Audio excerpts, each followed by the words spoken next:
ये सबसे अजीब फैक्ट्स में से आपको लगेगा ये बात। इंडियन मोटरसाइकिल्स ये कंपनी जो है वो इंडिया की नहीं है, वो अमेरिका की कंपनी है। और एक कंपनी है हिंदुस्तान यूनिलीवर। इसके नाम में तो हिंदुस्तान है, लेकिन ये असल में बाहर की कंपनी है। हिंदुस्तान यूनिलीवर का सब्सिडरी है जो कि ब्रिटेन का है। अब बाटा एक जूते की कंपनी है। बहुत लोगों को लगता है बाटा हर जगह है, ये इंडियन कंपनी है, लेकिन असल में ये स्विट्जरलैंड की कंपनी है। एक और कंपनी है पीटर इंग्लैंड, लेके लाएगा विदेशी कंपनी है, लेकिन ये इंडिया की कंपनी है। एलन सॉली जो ये कंपनी है, ये आपको सुनकर लगेगा कि विदेश की कंपनी है, नाम ही है एलन सॉली, लेकिन ये असल में इंडिया की ही अपनी कंपनी है। एलन सॉली जो है ये मधुरा फैशन एंड लाइफस्टाइल के अंडर आता है, जो कि Aditya Birla fashion and lifestyle own करता है। नेक्स्ट फैक्ट, पहले आप कुछ आर्टिकल्स को देख लो, जैसे कि ये एक बाइकर जिसका एक्सीडेंट हो गया था और जो सालों सालों तक 5-6 साल तक कोमा में था एक बाइक एक्सीडेंट के चलते। वो जब वेकअप हुआ तो उसको बहुत सारा इनसाइट्स मिला। और ऐसे कई केसेस होते हैं जिसमें इंसान का एक्सीडेंट होता है और वो कोमा में रहता है, और ऐसे कई केस हुए हैं जिसमें 5 साल 10 साल तक इंसान कोमा में लेकिन जिंदा है, और अचानक से वो वेकअप हो जाता है। और जितने जो हमारे दुनिया में जो लोग कहते हैं जिन चीजों को स्टूपिड या फिर जिसमें बहुत लोग बिलीव नहीं करते हैं, जैसे कि मॉन्स्टर्स, पैरानॉर्मल क्रिएचर्स, घोस्ट्स, ये जब उठते हैं तो बहुत लोग इन्हीं सब चीजों के बारे में बात करते हैं। 2 वर्ल्ड्स की बात करते हैं, दुनियाओं की बात करते हैं, पैरेलल यूनिवर्स की बात करते हैं। ये बहुत ही अजीब बात है कि ऐसा क्यों होता है इंसान के साथ, और दुनिया में ऐसा 2 ग्रुप क्यों है, एक जो ऐसी चीजों को नहीं मानता है और एक जो पूरी तरह से मानता है। लेकिन जब इंसान के साथ ऐसा कुछ होता है, स्लीप पैरालिसिस या फिर कोमा में जाना या फिर नियर डेथ एक्सपीरियंस होना, तो ऐसे केसेस में वही चीजें क्यों दिखती है जो कि हम लोग एज अर्बन लेजेंड्स या फिर जो डरावनी कहानियों में सुनते हैं, ऐसा इनसाइट्स क्यों मिलने लगता है। नेक्स्ट फैक्ट, क्या आपको पता है कि जो आर्टिफिशियल इंटेलिजेंस है वो कभी भी पूरी तरह से इंसान को रिप्लेस क्यों नहीं कर पाएगी। जैसे कि बहुत लोग ये कह रहे हैं कि जो ऑनलाइन बहुत सारे टूल्स आजकल निकल गए हैं, चैट बॉट्स निकल गए हैं, जिससे कि हम आर्टिकल्स को लिख सकते हैं, किसी भी इंफॉर्मेशन को प्राप्त कर सकते हैं, लेकिन इंफॉर्मेशन ये किस साइड टिल्टेड रहेगा, वो किसी एक ग्रुप के साइड आके एक आर्टिकल ना दे दे और किसी ग्रुप के अगेंस्ट कुछ ना लिख दे। ये जो मेन चीज है जो कि हमारे ब्रेन के प्रोसेसिंग को एक आर्टिफिशियल इंटेलिजेंस से अलग करती है, वो है इमोशनल इंटेलिजेंस। एक एआई इंटेलिजेंट हो सकता है लेकिन इमोशनली इंटेलिजेंट नहीं हो सकता है, क्योंकि अभी तक इंटेलिजेंस तो पाया गया है एआई में, लेकिन इमोशन नहीं पाया गया है। लेकिन दिक्कत यह है कि जिस दिन इमोशन आ जाएगा एक मशीन के अंदर,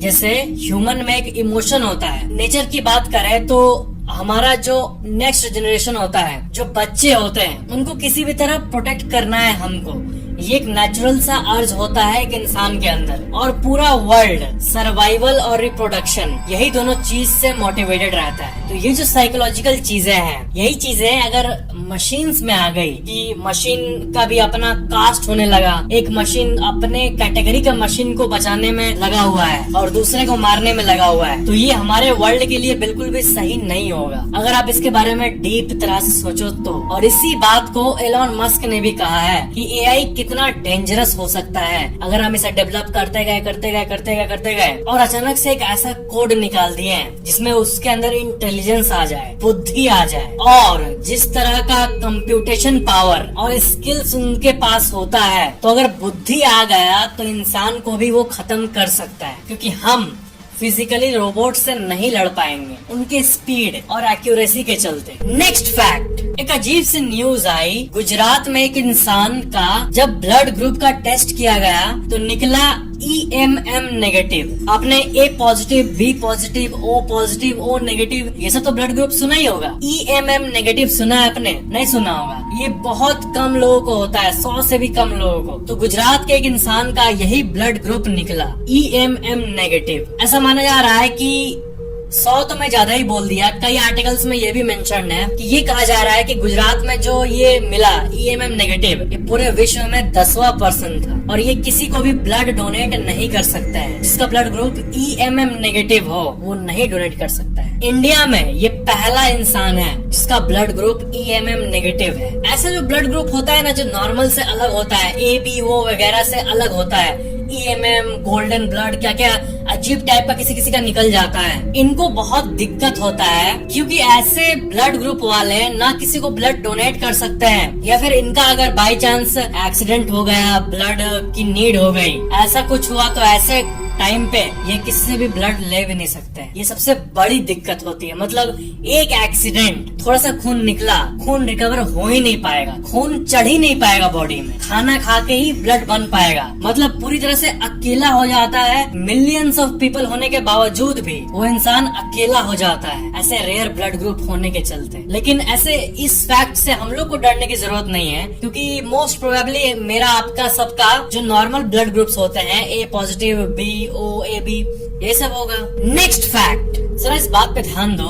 आपने अपने आप को क्या कभी देखा है? तो आप कहोगे कि हाँ, मैंने अपने आप को शीशे में देखा है, फोटोज में देखा है, लेकिन फैक्ट तो यही है कि आपने अपने आप को कभी भी नहीं देखा है। आप अपने चेहरे को फोटो में, रिफ्लेक्शन में या फिर शीशे में देख सकते हो, लेकिन आपने अपने चेहरे को फुल कभी भी नहीं देखा है। एक दूसरा पर्सन का जो आईज है वही आपको देख सकता है। मतलब यहाँ पे साइंस की बात आ जाती है। ऐसे तो ये स्टूपिड बात लग रही होगी, लेकिन बात ये है कि जो फोटो में आप देखते हो अपने आप को, वो तो आपके चेहरे का एक कॉपी है। जो रिफ्लेक्शन में देखते हो वो आपके चेहरे का रिफ्लेक्शन है, चेहरा नहीं है। चेहरा आपका दूसरा पर्सन ही ऑब्जर्व कर सकता है रियल लाइफ में। आपका अगर आंख बाहर निकल के इधर मुड़ जाए तभी अपने आप को देख पाएगा, जो कि इम्पॉसिबल है। मतलब बात यह है कि you have never seen your real face. आपने अपना असली चेहरा कभी भी नहीं देखा है। नेक्स्ट फैक्ट देखो क्या है कि अगर आप स्पिरिचुअलिटी में जाओगे और तिब्बतियन और जो बुद्धिस्ट मॉन्क्स हैं उनसे आप बात करोगे तो वो हमेशा एक लॉ के बारे में बात करते हैं, हमारे यूनिवर्स के एक यूनिक से लॉ के बारे में, कि आप इस यूनिवर्स में जो भी डालोगे वही आपको मिलेगा। Whatever we put in the universe will come back to us। और क्वांटम मैकेनिक्स की भी डीप स्टडी करोगे तो आपको ऐसी थ्योरीज का भी पता चलता है। बात ये है ना कि विज्ञान जहाँ पर खत्म होती है, स्पिरिचुअलिटी वहीं से शुरू होती है, ऐसा माना जाता है। एक बात बता रहा हूँ जो कि बहुत पहले के लोग कहा करते थे। ऐसा नहीं है कि इस बात का कोई साइंटिफिक बेसिस है फिर ऐसा कुछ, लेकिन ये कहा जाता है कि जो लोग जिनका नेचुरल डेथ होता है, देखो कोई इंसान मरता है, ये इंसान मर गया, उसके कितने तरीके हो सकते हैं मरने के। एक्सीडेंट से मर सकता है, बीमारी से मर सकता है, और एक होता है नेचुरल डेथ। आपने कभी ध्यान दिया है कि नेचुरल डेथ जितना सिंपल है सुनने में उतना ही रहस्यमय भी है, क्योंकि नेचुरल डेथ नेचुरली होता है बिना किसी पेन के। अगर साइंटिफिक डायग्नोसिस किया जाए, कोई डिजीज नहीं निकला, इंसान नॉर्मल है, लेकिन उसका एज 120 है, ऐसे है बहुत सारे लोग, तो वो तो कभी भी मर सकता है सोते टाइम भी, क्योंकि एज हो गया है, अब सेल्स रेप्लिकेट नहीं हो पाएंगे। तो जो नेचुरल डेथ होता है, ऐसा कहते हैं लोग कि वो बहुत पीसफुली मरते हैं। पर इसके बारे में एक रहस्यमय बात यह है कि अकॉर्डिंग टू बहुत सारे थ्योरेटिकल बातें, जब मरता है कोई तो उसको जो कैरी करता है वो कभी कभी कैरी करते हुए, ये कोई स्टोरी है या फिर क्या है वो आप डिसाइड कर लो, लेकिन वो ये कहते हैं कि जब सोल को कैरी किया जाता है तो अचानक से कभी कभी कैरी करते टाइम ही अचानक से ड्रॉप कर देता है वापस बॉडी में मरने के बाद। तो क्या आपने कभी इस चीज को सपने में महसूस किया, या आपको लगता है कहीं आप गिर रहे हो? डरना मत, ये बस एक स्कैरी स्टोरी है, just for entertainment. Next fact, famous TV show Taarak Mehta ka Ooltah चश्मा देखने वाले बहुत लोग ये नहीं जानते कि जो मेन कैरेक्टर है जेठालाल का, उसके जो बापूजी है जो कि एक ओल्ड मैन का रोल किए हैं, उनका जो एज है वो जेठालाल से भी 4 साल छोटा है। जी हाँ, अमित भट्ट का एज दिलीप जोशी से 4 साल छोटा है। इससे हमें ये पता चलता है कि जो एक्टिंग होती है, जो कला होती है, वही मेन चीज होती है किसी टीवी शो में। मतलब उनका मेकअप, उनका एक्टिंग, वो ऐसा करते हैं कि आपको ये फील ही नहीं होता है कि वो छोटे हैं, आपको लगेगा वो तो ओल्ड एज है बहुत। नेक्स्ट फैक्ट, क्या आपको पता है कि जितने भी मेटल्स हैं उसमें से सबसे डक्टाइल गोल्ड है। इतिहास में आपने सुना होगा कि जिस राजा के पास ज्यादा सोना होता था उसको उतना श्रेष्ठ माना जाता था। गोल्ड से ही किसी किंगडम के पावर के बारे में हमें पता चलता था। तो इतने सारे मेटल हैं, चांदी, सोना, तांबा, लोहा, गोल्ड ही ऐसा क्यों बना जिसका आगे जाके इतना वैल्यू हो गया? बाकी के कंपैरिजन में गोल्ड में ऐसा क्या खास है? तो मैं आपको बता दूं कि 1 ग्राम गोल्ड को, सिर्फ 1 ग्राम गोल्ड यानी 4-5 हजार रुपए का इतना सा गोल्ड आप लोगे तो उस 1 ग्राम गोल्ड को भी आप अगर आप एक वायर में बदलोगे तो वो 2 किलोमीटर तक स्ट्रेच हो जाएगा। ये इतना ज्यादा डक्टाइल है। नेक्स्ट फैक्ट, क्या आपको पता है कि दुनिया की सबसे महंगी गाड़ी जो है बुगाटी की वेरॉन चिरॉन, ये सब कार का इतना प्राइस क्यों होता है भला? अगर इसमें स्टील यूज होता है तो हमारे जो नॉर्मल गाड़ियां होते हैं उसमें भी तो स्टील यूज होता है। लेकिन बात यह है कि एरोप्लेन्स में जो स्टील होता है वो टॉप ग्रेड का होता है, जैसे कि ग्रेड ए स्टील कहा जाता है, और कार्बन फाइबर का यूज होता है। तो वो जो एरोप्लेन का जो मटेरियल्स है वो नॉर्मल गाड़ियों में इस्तेमाल नहीं होता है। लेकिन अगर वही एरोप्लेन वाले मेटल्स नॉर्मल गाड़ियों में यूज होने लगे तो हर कार करोड़ों में आने लगेगी। तो बुगाटी और जितने भी सुपर कार्स होते हैं इनमें कार्बन फाइबर और ए ग्रेड स्टील ये सब आपको देखने मिलेगा। बुगाटी वेरॉन ये जो गाड़ी है ये इंडिया में करीब 11 करोड़ से स्टार्ट होती है। लेकिन आपको पता है वर्ल्ड का सबसे एक्सपेंसिव नंबर प्लेट जो है, जिसका नंबर प्लेट में सिर्फ F1 लिखा रहेगा। जी आपने सही सुना, एक गाड़ी के आगे जो नंबर है वो सिर्फ F1, बस इतना ही है। तो ये जो है ये जो ओन करता है इंसान, उसने 132 करोड़ रुपए में इसको खरीदा था अपने बुगाटी वेरॉन के लिए। इसका मतलब गाड़ी के कीमत से 10 गुना ज्यादा कीमती तो ये जो F1 नंबर प्लेट है ये है। नेक्स्ट फैक्ट, एरिया की बात करें तो हमारे विश्व में रशिया जो है वो सबसे बड़ा कंट्री है। सेकंड में कनाडा आता है। तो कनाडा का पॉपुलेशन करीब 38 मिलियन है, यानी 3.8 करोड़ लोग वहाँ रहते हैं। और इंडिया में सिर्फ NCR की बात की जाए, यानी मिडिल वाला नेशनल कैपिटल रीजन, जिसमें दिल्ली, गाजियाबाद ये एरिया सब आता है, तो इसी का पॉपुलेशन है 46 मिलियन यानी 4.6 करोड़। यानी विश्व के दूसरे सबसे बड़े कंट्री का जो पॉपुलेशन है उससे ज्यादा हमारे भारत का एक छोटा सा एरिया NCR का है। अगर आप विश्व के सबसे बड़े कंट्री रशिया का पॉपुलेशन देखोगे तो वो आएगा करीब 14 करोड़। और अपना जो एक स्टेट है उत्तर प्रदेश, उसका पॉपुलेशन है 23 करोड़। इंडिया जो है यहाँ पे पूरे विश्व की नजर जो है वो इंडिया पे है। इंडिया का इकोनॉमी ग्रो होते रहेगा ये इसलिए प्रेडिक्ट किया गया है क्योंकि यहाँ पे यंग पॉपुलेशन बहुत है और पॉपुलेशन जितनी होगी उतनी गुड्स और सर्विसेज की रिक्वायरमेंट बढ़ते रहेगी, unlike developed countries.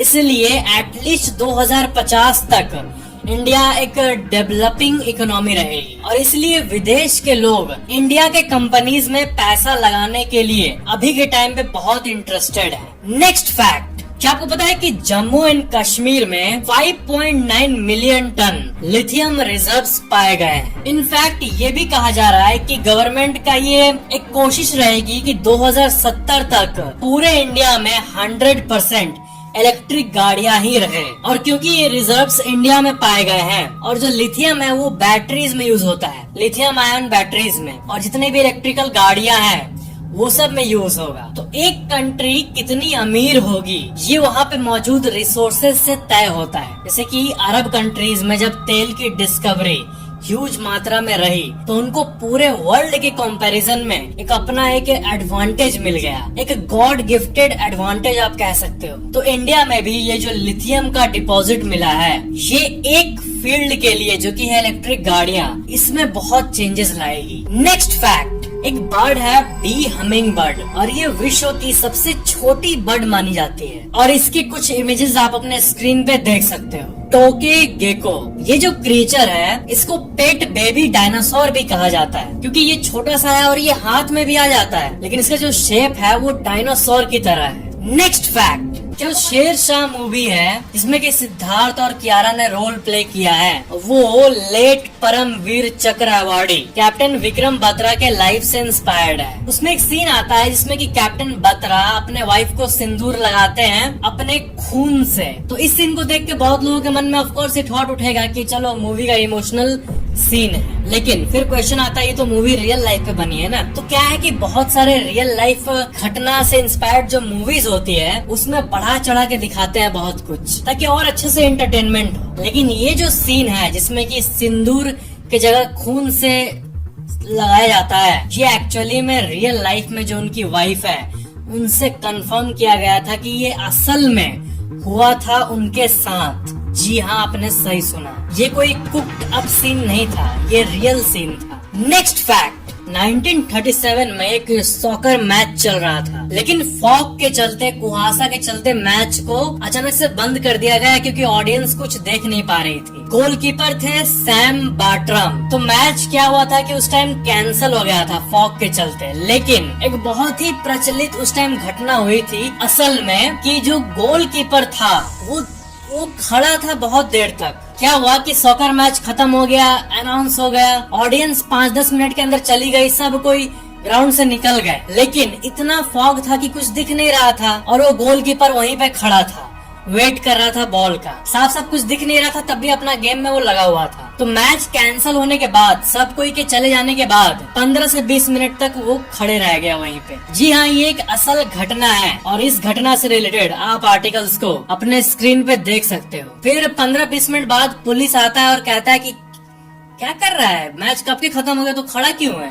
Next fact, क्या आपको पता है डे ड्रीमिंग के बारे में? डे ड्रीमिंग मतलब किसी चीज को बहुत ज्यादा इंटेंसली सोचते रहना, इसको डे ड्रीमिंग कहते हैं। बहुत सारे स्टडीज में ये पता चला है कि जो इंसान का ब्रेन है वो कभी कभी एक्सेसिवली डे ड्रीमिंग करने लगता है, मतलब खाली सोच सोच के बहुत लोग अपना टाइम वेस्ट करते हैं। तो इसका कारण आप जानते हो क्या होता है? सिंपल 2-3 वर्ड का कारण है, एस्केपिंग दी रियलिटी। यानी आपके साथ कुछ ऐसा हो रहा है जिसको कि आप कोप अप नहीं कर पा रहे हो, हैंडल नहीं कर पा रहे हो, तो उसको एस्केप करने के लिए ब्रेन डे ड्रीमिंग करने लगता है। तो सोचना और सिचुएशन को इमेजिन करना, डे ड्रीमिंग करना, ये तो नॉर्मल सी चीज है, लेकिन एक्सेसिव नहीं करना चाहिए इंसान को। आप यकीन नहीं करोगे, ऐसे भी बहुत सारे केसेस हुए हैं जिसमें इंसान बस उठता है, ब्रश करता है और रूम के कोने में जाके बैठ जाता है और सोचते सोचते अपना पूरा दिन व्यतीत करता है और फिर शाम को उठता है, खाना खाता है और बैठ के फिर सोचने लगता है। ऐसे भी लेवल का बीमारी होता है। फिर आप कहोगे कि ऐसा कैसे, वो अपने ऑफिस या फिर स्कूल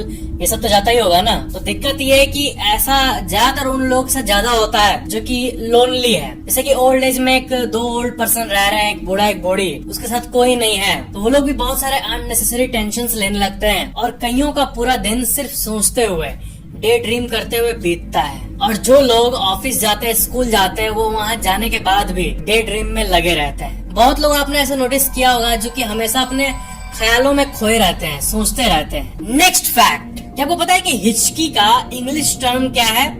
हिकअप। ऐसे करके आप जो करते हो इसको इंग्लिश में क्या कहते हैं? यॉर्निंग। पता ही होगा आपको क्या। लेकिन खाने के बाद जो ढकार आता है करके, उसको क्या कहते हैं इंग्लिश में? बर्प। जब कोई बच्चा किसी ग्लास से, पाइप से कुछ पी रहा होता है तो पाइप से पीते वक्त जो आवाज आती है उसको क्या कहते हैं? स्लर्प। जब कोई दौड़ता है फिर दौड़ने के बाद रुकता है तो ऐसे करके जो हाँफता है, इसको क्या कहते हैं इंग्लिश में? PANT। पैंट। पैंट, पनौती। ये जो वर्ड है इसका मीनिंग आप जानते होंगे, जिसके प्रेजेंस पे या फिर जिसके साथ हमेशा बुरा होता है उसको पनौती कहते हैं। तो इसको इंग्लिश में क्या कहते हैं? पनौती का कोई ऑफिशियल इंग्लिश टर्म है क्या? तो हाँ है, इसको कहते हैं स्लीमेजल। नेक्स्ट फैक्ट, कंज्यूरिंग यूनिवर्स जो है मूवी का, उसमें आपने वेलक के बारे में सुना होगा, इस क्रीचर के बारे में। ये एक शैतान माना जाता है। इसके बारे में सर्च करोगे आप अगर इंटरनेट पे तो आपको ये पता चलेगा कि ये फिक्शनल कैरेक्टर है जो कि कंज्यूरिंग मूवी में था, लेकिन असल में इसका रियल स्पेलिंग VALAK नहीं है, ये तो फिक्शनल है। लेकिन जिस एंटिटी से ये इंस्पायर्ड है वो एक्चुअली में था, जिसका नाम था VALSC। प्रोनाउंसिएशन सेम था वेलक, बट स्पेलिंग में लास्ट में सी था। और बहुत पुरानी 15th सेंचुरी का एक किताब है स्यूडोमोनार्किया डेमोनम, और इसमें इसका जिक्र है। और इसको लिखा था जॉन वेयर ने, जो कि उस समय के बहुत बड़े डेमोनोलॉजिस्ट थे। इस किताब में 69 अलग अलग क्रिएचर्स के बारे में बताया गया था, और उसमें रिचुअल्स भी मेंशन था कि इनको कैसे कैद में किया जाए। तो इस किताब के हिसाब से ये, जिसका नाम लेने में भी अभी मुझे डर लग रहा है, एक्चुअल में मौजूद है इसके कहानी के हिसाब से। अब ये है कि नहीं वो तो किसी को नहीं पता, लेकिन जो कंजूरिंग के राइटर्स थे वो इसी से उस कैरेक्टर को इंस्पायर किए थे। कंजूरिंग यूनिवर्स में ये सबसे डरावना कैरेक्टर है। ये जब एंटर करता है तो जो म्यूजिक बजता है उसके बारे में सोचोगे आप ना, तभी आप। तो ये था आज के फैक्ट्स। वीडियो को लाइक जरूर करना, नीचे कमेंट जरूर करना और शेयर जरूर करना, और चैनल को सब्सक्राइब करके बेल आइकन पे क्लिक करके ऑल पे जरूर क्लिक कर लेना, ताकि नई वीडियो आपके फोन में सबसे पहले मिल जाए। Thank you so much for watching this video.